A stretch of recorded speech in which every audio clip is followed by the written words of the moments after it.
Com o nosso Giro Entrevista desta sexta-feira, temos o prazer de receber em nossos estúdios a Carol Mariano, da Secretaria de Saúde, para falar, entre outros assuntos, da vacina bivalente contra a Covid, que chega a Santa Cruz do Rio Pardo. Agora há pouco o pessoal da comunicação já enviou um release, trazendo algumas informações, e a Carol vai poder dar mais detalhes para a gente dessa nova etapa, podemos chamar, da campanha de imunização contra a Covid-19, que segue ativa em todo o país. Carol, muito boa tarde, obrigado por aceitar o nosso convite, seja bem-vindo, tudo bem? Boa tarde, Diego. Pode puxar o microfone bem pertinho, Carol, agora o pessoal te escuta melhor. Tá bem. Tudo bem? Boa tarde, Diego, boa tarde a todos os ouvintes da 104. Segunda-feira, dia 27, nós iniciaremos uma nova fase da vacinação contra a Covid. Hoje pela manhã eu tive uma videoconferência com o Ministério da Saúde para definir os últimos detalhes dessa vacinação. Sim. A vacina está chegando agora, às 14 horas, ela chega em nosso município. Vai chegar agora, hoje? Isso, está chegando hoje. Uhum. E no dia 27, iniciaremos com pessoas de 70 anos ou mais, moradores de instituição de longa permanência e imunodeprimidos. Grupos de risco, portanto. Isso. Depois, na segunda fase, ainda não temos o cronograma quando será, mas acredito que será logo. Será, acho, por semanas, né? Ainda não ficou definido. Serão pessoas de 60 e 69 anos. Na terceira fase, gestantes e puérperas. E na quarta fase, profissionais de saúde. Antes, explica pra gente, Carol, e depois a gente vamos reforçar todo o cronograma, as etapas. O que é a vacina bivalente? Isso. Qual que é a diferença do que a gente tinha até agora como opção de imunizante? Isso. A vacina bivalente, ela é uma junção da vacina do vírus ancestral, que se fala que é aquele vírus, primeiro vírus que surgiu lá na China, em Wuhan, sim, com a Omicron. Então, ela tem o vírus ancestral e a variante Omicron na composição da vacina. Ela já protege contra as duas cepas, é isso? Protege contra as duas cepas da vacina. Depois da Omicron, já tivemos outras subvariantes da Omicron, ou outras novas variantes. Já há vacinas em outras partes do mundo mais atualizadas, ou essa que vem agora pra gente é a que tem aí como a linha de frente hoje, né? Essa a gente pode dizer que é a top, né? É a top. É a linha de frente, essa é a vacina da Pfizer. Ainda não foi formulada nenhuma vacina com as outras. Essa vacina, na verdade, ela contempla 3 subvariantes da Omicron. Sim. Então, essa já é o que mais novo tem no mercado de vacinação. E para que a pessoa receba essa vacina, Diego, ela tem que ter ao menos as 2 doses, a primeira e segunda dose, que a gente chama de esquema primário de vacina, né, da Covid, de qualquer imunizante, independente do imunizante que ela fez o seu esquema primário, e 4 meses de intervalo entre a última dose da vacina para tomar a bivalente. Então, alguém que tomou 2 doses, ou alguém que tomou 3, ambos os casos já tomaram há pelo menos 4 meses, ambos estão aptos a tomar essa nova, já toma essa bivalente. Isso, exato. Quando chegar na faixa etária. Sim, quando chegar na faixa etária. Mas tem que ter esse intervalo de 4 meses. De 4 meses. Sim. Entendi. Como é que está o cenário hoje, Carol? Você diz, inclusive, de uma reunião que vocês tiveram aí. Imagino que discute-se os dados, as estatísticas. A gente, ao longo do período crítico da pandemia, sempre estava atento a alguns fatores principais. Aumento de casos. Pacientes que tinham um agravamento da doença, por consequência, a estrutura de atendimento, leitos disponíveis, aumento de internação ou não. Você, como uma gestora da saúde, está na linha de frente de Santa Cruz desde o começo da pandemia, qual hoje é o cenário local, regional, no estado, do enfrentamento à Covid-19? O cenário do Covid no município, ele está bem calmo, né, Diego? Sim. A gente tem casos novos, diariamente são poucos casos e poucos casos com agravamento. Os casos são, a grande maioria, a nível ambulatorial. Alguns casos acabam indo para internação, mas por já ter alguma comorbidade ou alguma condição que complica, né, a doença de base com o Covid. Certo. E tudo isso a gente se dá devido à vacinação, né? E hoje foi bem falado nessa reunião que essa vacina veio para evitar mortes, internações e casos graves nos grupos de risco, que são as pessoas imunodeprimidas e os idosos, que o seu sistema imunológico ele já é mais fraco. Sim. Devido à idade, devido à condição dele mesmo. Então, por isso que, primeiramente, vão ser vacinados só essas pessoas. No segundo momento, se for o caso, deve-se abrir ou não, né? Pode ser que sim. Para outros grupos. Mas a recomendação é que os outros grupos, abaixo de 60 anos, façam o seu esquema, complete seu esquema de vacinação, né? Até nós estamos com a 4ª dose, com o segundo reforço, né? Eu lembro que em algum momento da pandemia, falava-se numa vacina que iria imunizar contra a Covid, já também englobar a questão de gripe, Influenza. uma vacina polivalente aí. A gente está próximo disso, já existe, deve ser uma realidade ou aquilo que se esperava lá atrás mudou o rumo da história? Ainda não temos ainda essa vacina pronta. Eu sei que Butantan tem estudos para fazer a junção dessas duas vacinas, mas ainda não, para esse ano a gente não vai ter nada não. Hoje, o que tem me preocupado mais, vocês que trabalham no controle de endemias, é o quadro de Covid, gripe, dengue. Hoje, qual é o maior alerta, digamos assim, da área que você comanda lá na saúde, Carol? No momento, vem sendo a dengue, né? Sim. Esse ano, nós começamos a transmissão de dengue já nas últimas semanas. Iniciamos o mês de janeiro já com casos de dengue, diferente do ano passado, que a transmissão começou depois de março. Sim. E já estamos com números altos, né? São 54 casos positivos e 90 pessoas que aguardam resultados de exame, estão em acompanhamentos nas unidades de saúde. Então, no momento, o que mais preocupa a saúde é a dengue. Nós vivemos num período muito chuvoso, Sim. muito quente, e que as ações no combate à dengue, Diego, elas não dependem somente do poder público, claro. Lógico. Precisamos de muito da ajuda da população, em estar verificando os seus quintais, as suas residências, uma vez por semana, ao menos, para retirar toda a água parada. Com as temperaturas mais altas, a reprodução do mosquito ela é mais rápida, então é mais difícil o controle. Nós, desde julho do ano passado, além das ações de prevenção da dengue, também era feita aquela nebulização que todo mundo fala. Sim. De fumacê. Fumacê, né? Desde junho do ano passado, o Ministério da Saúde está em desabastecimento desse inseticida. Numa reunião na semana passada também foi falado que um dos componentes... Junho do ano passado? Desde junho do ano passado. Eu me lembro quando a gente falou em outras entrevistas que estava em falta. Segue em falta, Segue desde o ano passado. Né? Na semana passada, em uma reunião, foi falado que um dos componentes desse inseticida, ele vem da Ucrânia. E aí atrapalhou isso também. Isso, então a dificuldade na fabricação dele, por isso o desabastecimento. No caso da dengue, o porquê que nós temos temporadas, anos em que há uma explosão de casos, em outros não? Eu imagino que o controle dos criadouros é um fator que impacta também. Mas a gente às vezes não vai saber de um ano para outro a população encher o quintal lá de recipientes. Eu acho que isso por si só não explica. Por que a gente tem anos que a coisa explode e anos não, Carol? Isso, a dengue ela tem 4 tipos de sorotipos que circulam. Então, a dengue a gente vê epidemia a cada 2 anos. Sim. Nós tivemos grandes epidemias em 2015, 2019, 2017, 2019, 2022. E esse ano esperamos não ter ainda. Nós não conseguimos fazer o isolamento viral. Mas a depender do tipo, do sorotipo que circula no município, se tem epidemia ou não. Também se tem estudos por anos mais quentes, que acelera a reprodução do mosquito, também causa epidemia, que é a variação da temperatura, mas é o sorotipo. Porque são 4 sorotipos, a pessoa ela adquire o sorotipo uma vez só. Sim. Se eu tive dengue, fui contaminada com o sorotipo 1. E o ano que vem, nesse ano, aí o ano de 2024, o sorotipo 1 circula em Santa Cruz. Eu não vou ter a doença, mesmo Sim. que eu for picado pelo mosquito. O ano passado, nós conseguimos fazer o isolamento viral. O sorotipo que circulou em Santa Cruz foi o sorotipo 1. Esse ano ainda eu já mandei amostras para Adolfo Lutz, mas ainda não recebi. Mas na região já tem casos isolados em Ourinhos, Salto Grande, Ribeirão do Sul, que também é o sorotipo 1. Então a gente espera que a dengue logo dê uma calmadinha. O 1 foi o que circulou ano passado aqui. Isso. Então se for esse também o de Santa Cruz, a tendência é que não haja uma epidemia. O ano passado, ele já circulou em outros anos, né, Diego? Sim. O ano passado nós tivemos 1.800 casos de dengue. Então, se for o sorotipo 1, a gente espera que os casos diminuam, mas ainda tem bastante, né, a população bastante suscetível a esse sorotipo.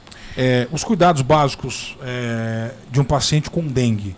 Hidratação é a palavra de ordem, né? Além disso, como é que se desenvolve a doença desde que a pessoa sente primeiros sintomas? A quem ela deve recorrer? Os cuidados essenciais, Carol? Sim, a dengue é uma doença viral, então o início dos sintomas ele é uma virose, né? A pessoa vai sentir uma dor de cabeça, uma dor no corpo, indisposição. Os casos desse ano estão apresentando com bastante náuseas e vômito, o que leva a maior desidratação da pessoa. Ao sentir esses sintomas, imediatamente procure uma unidade básica de saúde, que a equipe está toda preparada para ao atendimento. A pessoa vai verificar os sintomas, indicar a hidratação. A dengue, o que você tem que fazer? Repouso e hidratação. Hidratação é primordial. E as pessoas dos grupos, que a gente fala grupo C ou grupo D, que são as pessoas com comorbidades, os idosos e as crianças, eles têm que ter um alerta, Sim. um cuidado maior, porque são pessoas que podem agravar rapidamente. A gente ouve falar na dengue hemorrágica. Isso. Como uma forma mais grave.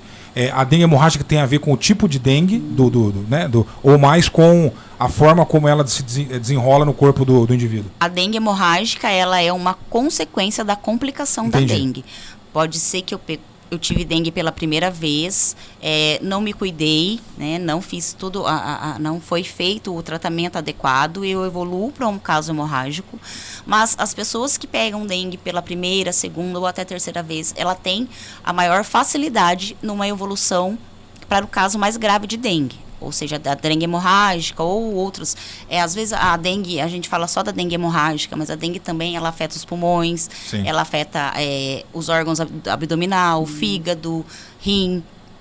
E tem, quanto mais você pega a dengue pela segunda vez, é maior chance do agravamento. E eu me recordo que nos momentos mais complicados da pandemia de Covid, houve ali uma sincronização com outras doenças. E aí até se comparava, né, os pacientes. Já tinha, se eu não me engano, até passado talvez o pico da pandemia de Covid, mas ainda assim com muitos casos, né, com não tão graves, mas muitos casos de Covid ainda na cidade.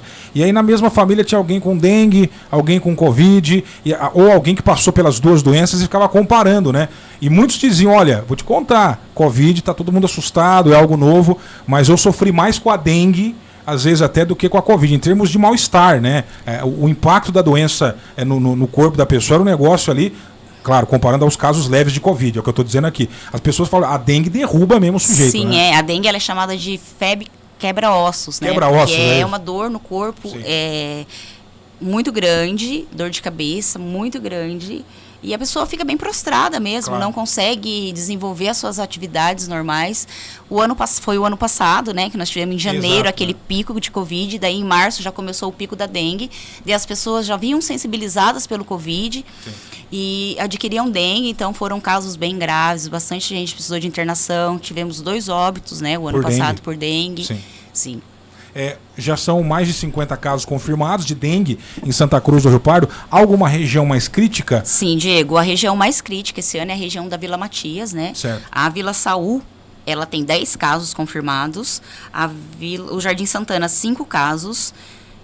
E o Centro, 4 casos. E Santa Liliana, 6 casos. E a Vila Matias em si, 4. Sim. Então, são os bairros com mais casos e os demais espalhados pela Alguns cidade. são bairros próximos, né? Vila Sim. Matias, Saú, são Sim. fronteiriços. Historicamente são regiões que já apresentam um índice maior. Sim, a Vila Matias e a Vila Saú, sim, já é o histórico.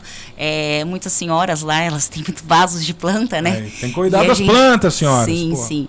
E a gente encontra bastante larva dentro das residências. É feito, é importante até que você divulgue, né? Pra gente entender como é feito o trabalho das equipes que fazem essa vistoria. Eles passam de casa em casa, como é que é feito o trabalho. Fala um pouquinho da rotina, né? Preventiva também das equipes do combate a endemias. Sim, já existe uma rotina, né? Uma equipe que trabalha, independente da dengue ou não, estar instalada no município. Eles fazem a visita e a orientação do paciente para que elimine todo o recipiente ou o recipiente que ele consiga eliminar, ou aqueles fixos, eles colocam um larvicida que mata as larvinhas. Sim.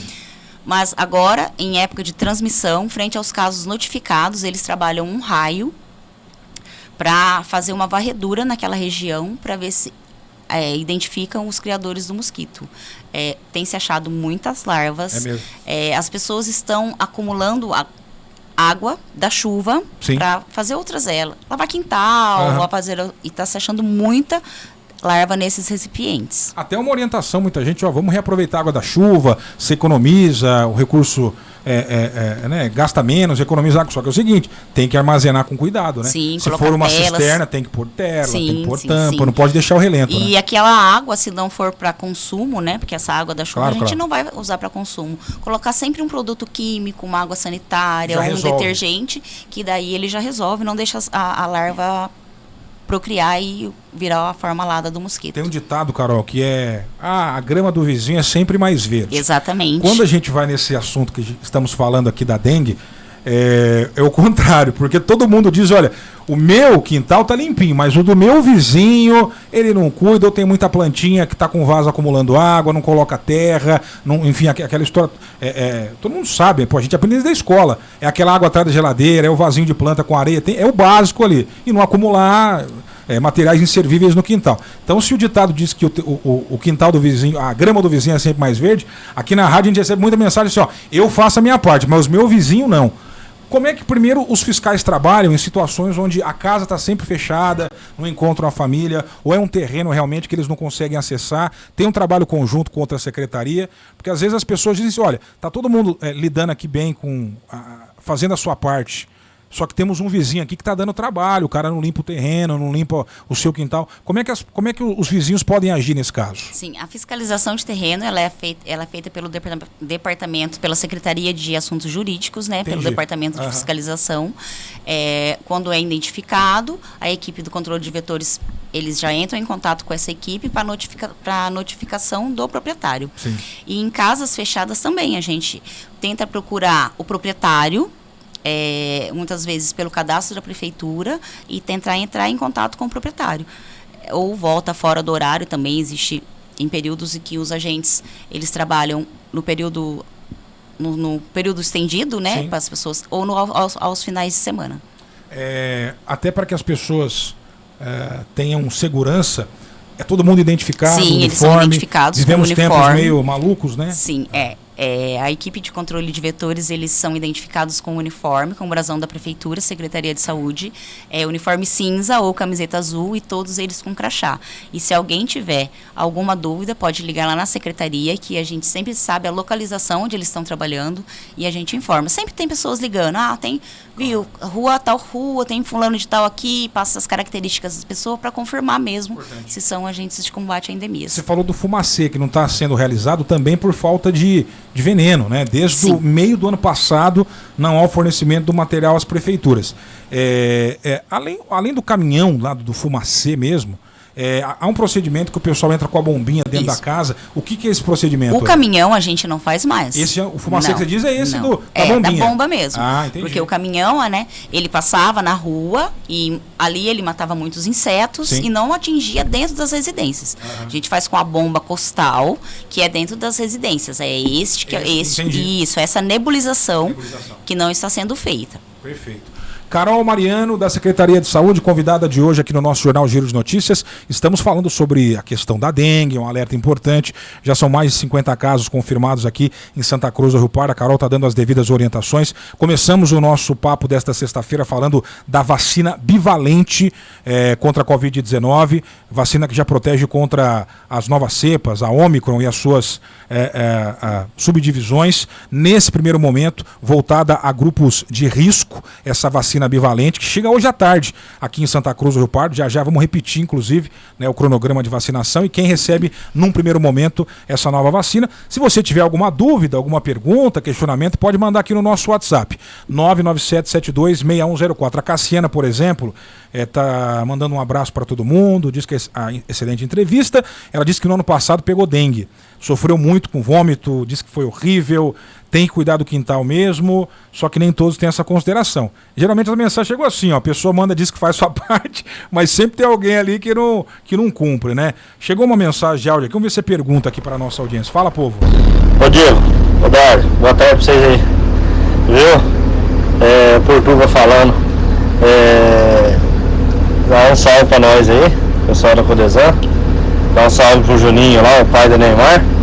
E ele quer repartir a pizza comigo, rapaz. O que eu falo pra ele? Ganhador de prêmio da rádio. Achei que era alguma pergunta aqui sobre o assunto. Um abraço pro Portuga. Galera da Codesan, que é importante também. Faz um trabalho aí de limpeza sim. Nesse momento aí, né, Carol? Boa tarde, Diego. Quando fazemos uma obra, temos que locar uma caçamba. É uma exigência da prefeitura. Os fiscais ficam em cima das e a empresa que presta o serviço diz que o serviço está péssimo. Rampa. Então, é outro assunto também, viu? O nosso amigo, o Renatão, já a gente traz aí a mensagem, mas não tem a ver com o nosso tema hoje, que é endemia. Beleza? Já a gente pode ler a sua mensagem aí. Sobre a dengue, tem vacina? Pergunta meio... já foi estudos, né? Já foi feito no estado do Paraná, um laboratório do Paraná, tempos atrás, já foi testada essa vacina, mas ela não teve êxito. E o Butantan, ele está em fase de desenvolvimento da vacina da dengue. Espero que chegue logo, viu, Diego? Porque a dengue não é fácil. As equipes... É uma luta constante. Um paciente com dengue, ele passa na unidade de saúde várias vezes, ele retorna a cada 48 horas para avaliação, hidratação. Sim. E então é um trabalho bem pesado para a equipe da saúde. Vamos repetir as informações sobre a vacina bivalente, que chega hoje, e quem é que vai tomar no primeiro momento, Carol? Isso, então a vacina bivalente contra a Covid-19, ela chega hoje, a partir do dia 27, ela está disponível em todas as unidades de saúde, das 8 às 15 horas. Quem será o primeiro grupo que irá tomar a vacina? Pessoas de 70 anos ou mais, imunodeprimidos, que fazem tratamento com imunossupressor ou que tem alguma doença que causa uma imunossupressão no sistema imunológico, e moradores de longa permanência, que é o asilo, Casa das Madres, que já tomaram a dose, pelo menos as 2 doses iniciais da vacina há mais de 4 meses. Perfeito. Tivemos também ao longo dessa campanha de vacinação contra a Covid, dificuldade em relação ao público infantil, Carol. Como é que está em Santa Cruz? Essa segue a dificuldade? Continua, Diego. A procura está muito baixa. Os pais não aderiram à vacinação, principalmente das crianças de 6 meses a 3 anos. Nós estamos fazendo a vacinação toda sexta-feira nas unidades, somente de sexta-feira. Porque a vacina é um frasco de multidoses, ela tem 10 doses e a gente não consegue abrir todo dia nas unidades para não ter desperdício. Claro. E mesmo assim acaba tendo desperdício da vacina. No início, a gente estava vacinando somente crianças de 6 meses a 3 anos com doenças crônicas, mas já estamos vacinando toda a população acima de 6 meses. Então, você, pai, o responsável, leve seu filho para vacinar toda sexta-feira nas unidades contra a Covid.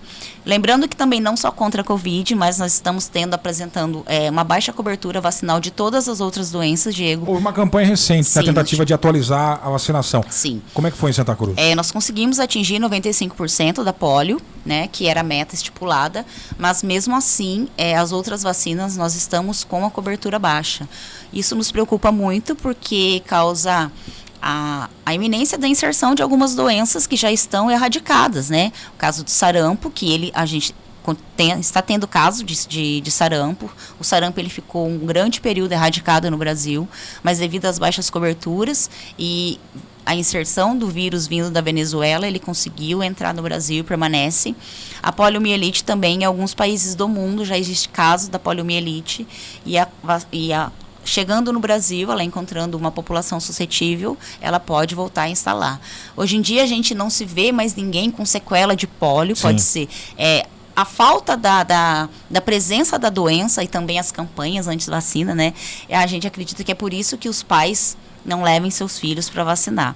Você não vê mais ninguém com sequela da poliomielite, como via antes. Você não vê mais aquela criança morrendo de sarampo, claro. Aquela criança morrendo de coqueluche. Meningite, teve alguns casos esses dias em Bauru, em algumas cidades que teve óbito de meningite, mas também não se vê mais. E não podemos deixar essas doenças voltar.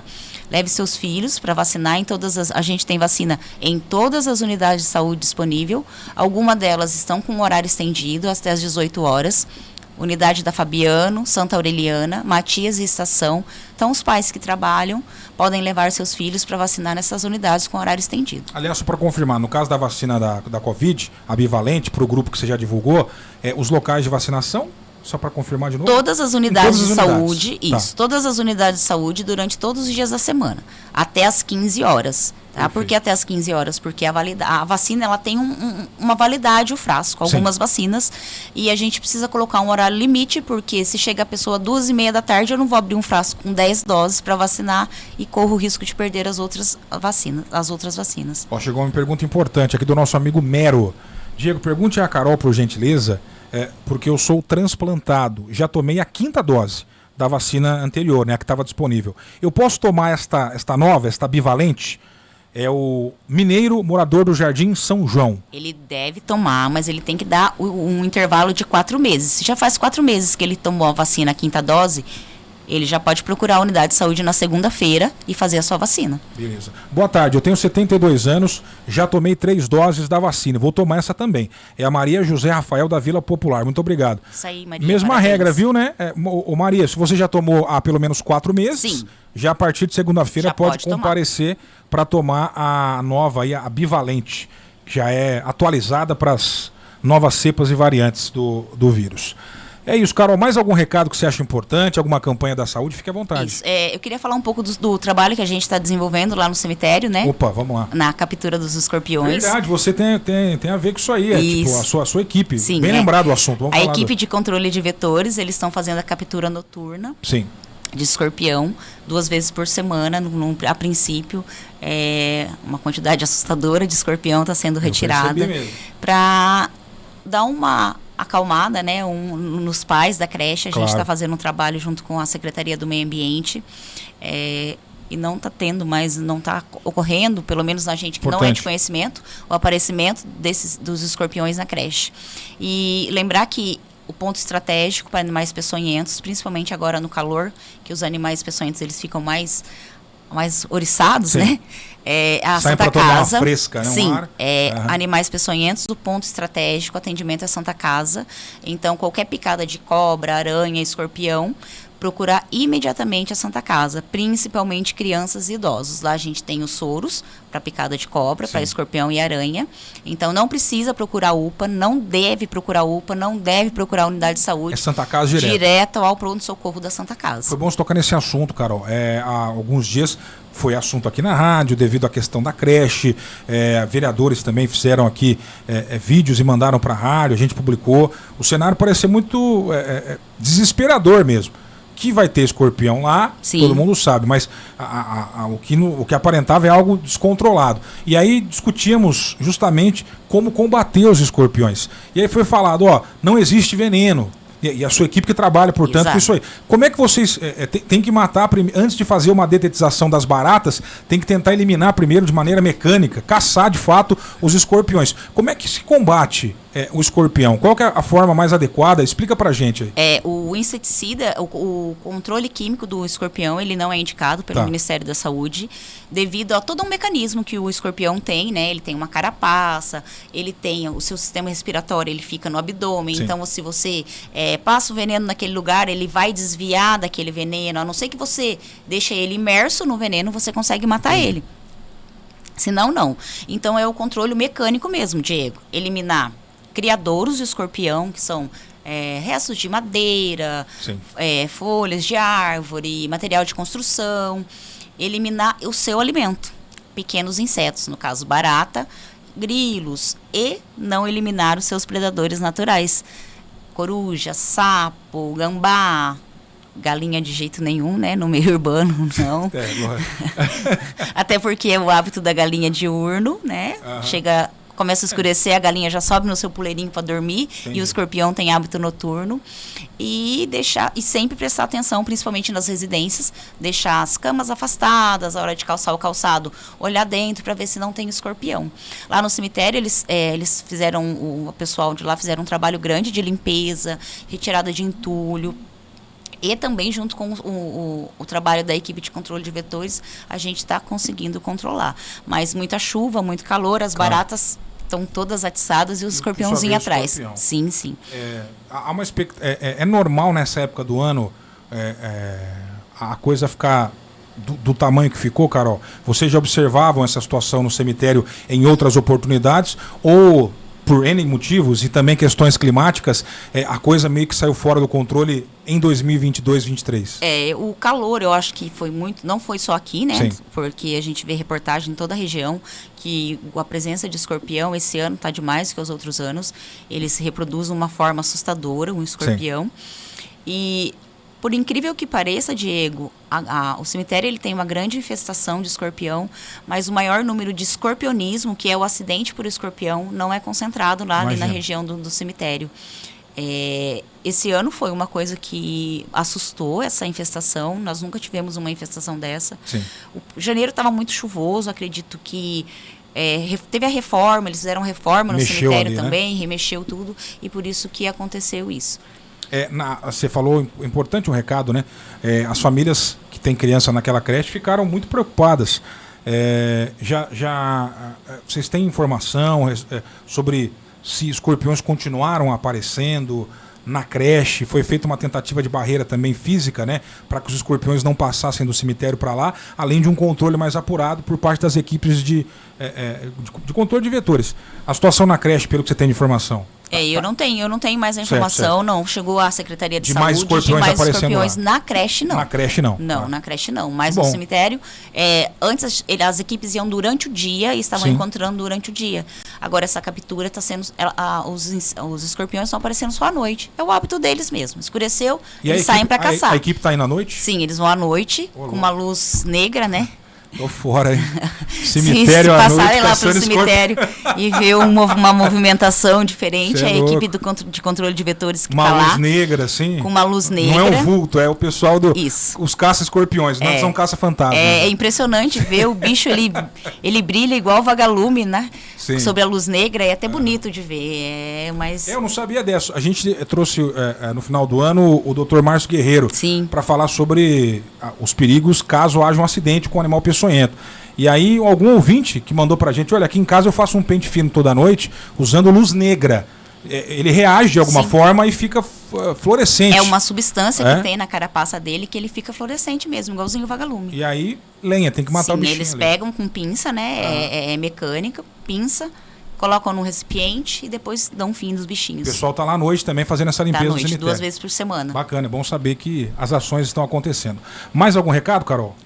Eu acho que é só, né? Vamos lembrar que cuidados com os quintais, dentro das residências, todo dia, com essa chuva, diariamente, essa chuva, esse calor, né?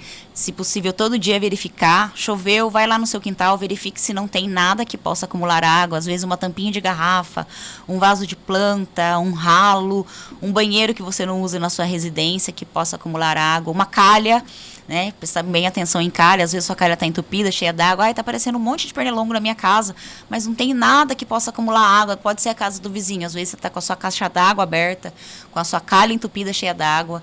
Prestar bem atenção e a qualquer sintoma procure uma unidade de saúde mais próxima de sua residência para receber os cuidados da nossa equipe. Carol, antes de nos despedirmos, chegou mais uma pergunta, né? O ouvinte Pedro Cavalcante. Boa tarde, Diego. Eu tomei a 4ª dose da vacina, só que desde então eu não consigo mexer meu braço direito, levantar o braço. Fiz todos os exames, mas continuo com o problema. Alguma orientação? Bom, se ele já fez exame, talvez ele já tenha passado por médico. Sim. Né? O caminho é procurar um médico, investigar, né? O que pode ter acontecido aí. Não é usual esse tipo de reação de problemas aí no braço, mas vale a pena investigar. Se for o caso, procurar o sistema de saúde aí. Sim, procure uma unidade de saúde próxima à residência dele, né? Converse com a enfermeira, que ela vai direcionar para um atendimento médico, que ele possa investigar, que pode ser reação da vacina ou não, uma coincidência, algum outro problema. Sim, pode ser. Carol, obrigado, viu? Bom trabalho para vocês. Conte com a 104, até a próxima. Imagina, Diego, eu que agradeço e boa tarde a todos. A música tem a tradição do programa. Ai, meu Desde Deus. que você veio da última vez, ainda não tínhamos essa tradição de pedir que o convidado escolha uma música para encerrar o jornal. Já tem um pedido aí ou não? Um artista que você gosta, uma dupla? Henrique e Juliano, vamos... Qualquer uma do Henrique e Juliano? O Henrique e Juliano, qualquer uma. Beleza, a gente vai encerrar com o Henrique e Juliano. Obrigado, Carol. Bem, obrigado, valeu, eu que agradeço. Tchau, tchau. Até mais. Confirmando a hora certa, 13h13. Rápido intervalo, ainda hoje, destaques do setor policial. A gente fala um pouquinho sobre política também. E tem novidades sobre o caso Brian. Você se recorda, aquele jovem santacruzense que foi morto por um policial militar na saída da FAP em 2016, se eu não me engano. Pois é, finalmente há uma data para o júri popular envolvendo esse policial. Data marcada, o júri vai acontecer em Ourinhos. Você vai ficar por dentro já já.